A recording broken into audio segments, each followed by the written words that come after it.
Thank you. Jay, let's head to the NBA where we have a huge game at 7 Eastern on ESPN. I like this one, Scoop.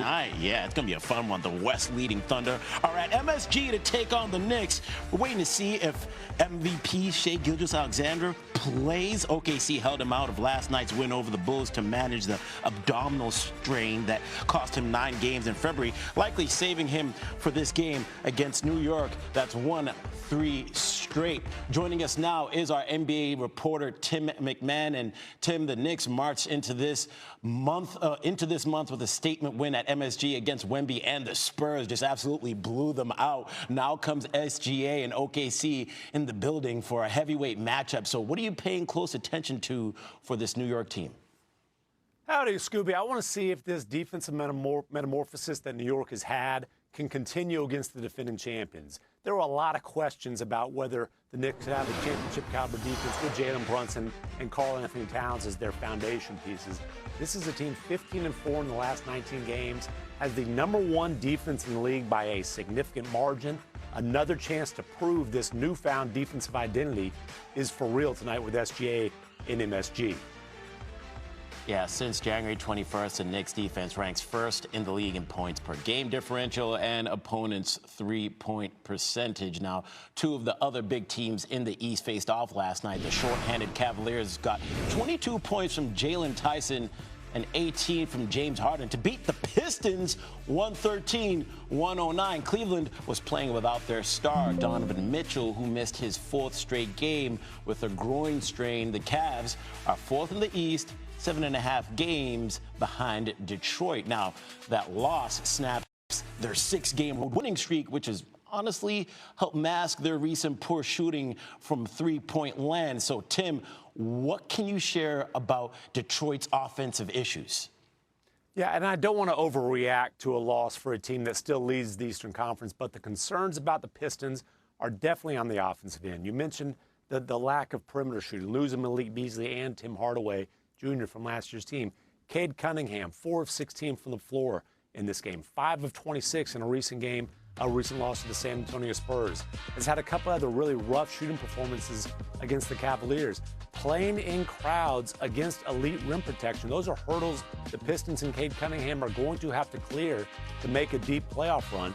And, with their spacing concerns, with the lack of another real, big-time playmaker on the roster, it has been a struggle against the best of the best rim protectors in the league. Yeah, we'll definitely get to see what they can do against the Knicks tonight. The Pistons are 2-3 this season when Cade shoots 25% or worse. 2 of those games were against the 5 of their last 6, with their defense wrapping up the intensity. New York has held opponents to 99.3 points per game in that span, second in the NBA behind only the Celtics. The Thunder, boosted by the trade of Jared McCain, have won 6 of their last 7. McCain has gone for 20 points twice in the last 4 games and is second on the team in three-pointers since he moved over from Philly. Shai Gilgeous-Alexander missed last night's win over the Bulls to manage an abdominal strain, but is not listed on tonight's injury report. This will be SGA's 3rd game played in the Thunder's last 13. Joining us now is our NBA reporter, Tim Bontemps. And Tim, SGA got back to his regular scheduled program in his first 2 games back from his abdominal injury, scoring 30 or more points in each game. How will OKC manage him over the final 19 games? Well, Scooby, you saw the management process go into effect last night in Chicago, playing against the tanking Bulls. The Thunder decided to sit both Shai Gilgeous-Alexander and Isaiah Hartenstein, who's been dealing with his own injury issues this season, to try to manage their minutes throughout the year, knowing, as you said, they were coming to New York to play on the second night of a back-to-back against a red-hot Knicks team.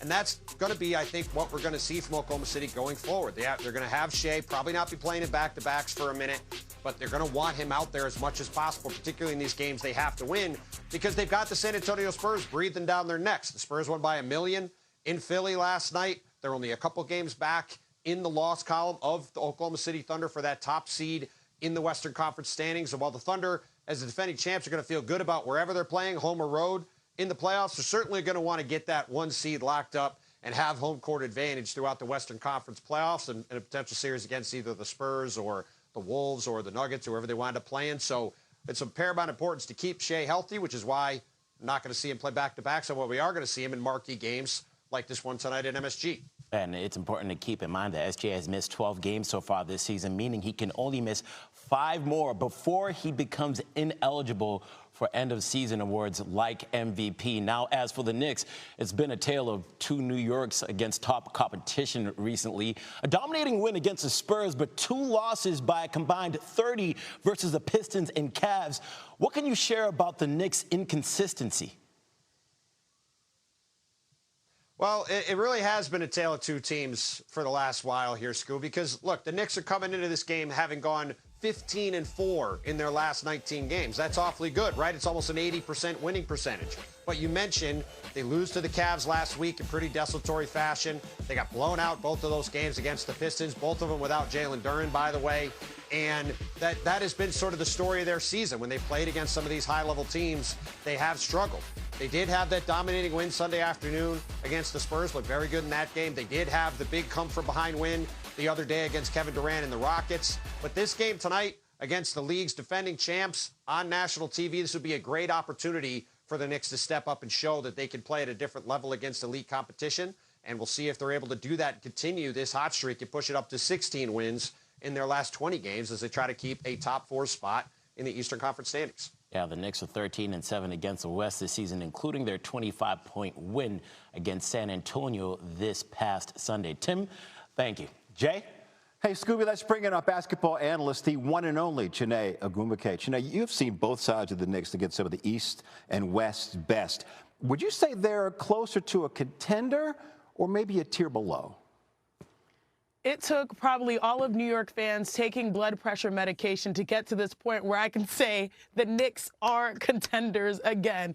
I know it's been an oscillation of their performance leading into the first half of the season, but now it seems like right on time they're starting to remember who they are. They have arrived. If you look at the box score versus the Raptors game, it's probably the dream box score if you're the New York Knicks moving forward. You have Jalen Brunson taking 22 shots.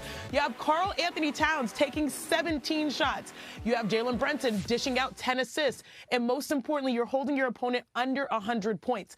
That is the recipe for success. Making sure the big feels seen and valid and heard, making sure Jalen Brunson can do his thing, and most importantly, elevating others with passing as well. So finally, it seems like the Knicks are ready at the right time. A whole lot of blood pressure medication, a whole lot of copays for sure in New York. Let's talk about the reigning champs. The Thunder have 4 more losses than they had at this time last season. What sticks out to you most as you take a closer look at OKC, where they are now?